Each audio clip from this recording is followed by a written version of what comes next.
Dengan ilmu hidup lebih mudah, dengan iman, hidup lebih terarah. Bapak Proklamator Indonesia terbaik. Terkenal akan kehidupannya yang jujur dan bersahaja. Saking jujurnya, dia rela meninggalkan berbagai kemewahan dan keistimewaan yang sudah selayaknya diperolehnya sebagai seorang wakil presiden Indonesia. Secari guntingan iklan koran menjadi saksi bisu betapa amanahnya Bung Hatta. Iklan koran tersebut ditemukan terselip di dalam dompetnya.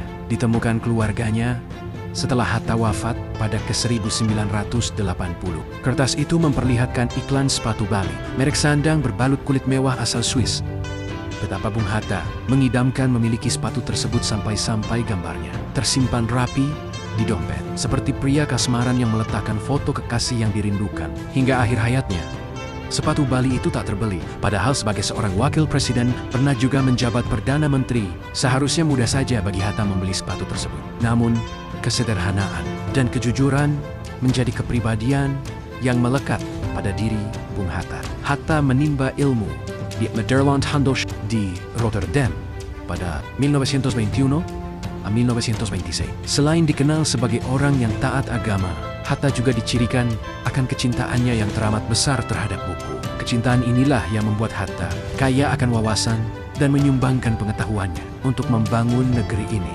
Mengutip buku untuk Republik, kisah-kisah teladan kesederhanaan tokoh bangsa. Hatta menjadikan buku karyanya Alam Pikiran Yunani sebagai mas kawin mempersunting. Rahmi menjadi istri Hatta.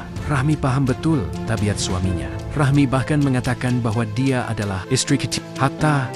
Istri pertama adalah Sajadah, kedua buku, dan ketiga baru dirinya. Bukan tanpa sebab Rahmi berkata demikian. Pada 1935, ketika Hatta dibuang ke Digoel, dia hanya membawa 1 koper pakaian dan 16 koper buku. Ketika ditawan dan diasingkan ke Bangka pasca agresi militer II, Hatta berkirim surat ke Rahmi di Yogyakarta.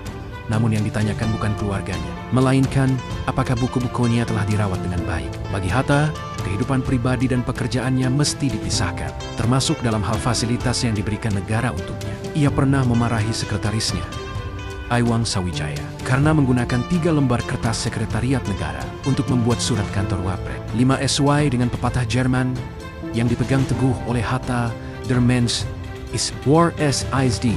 Sikap manusia sepadan dengan caranya mendapat makan. Hal ini juga ditanamkan pada putri-putrinya. Suatu kali, Gemala Rabia Hatta yang sempat bekerja sambilan di konsulat Jenderal Indonesia di Sydney ketika mendapat beasiswa di Australia, berkirim surat kepada ayahnya. Surat itu ternyata menggunakan amplop milik konsulat dengan cap resmi. Akibatnya,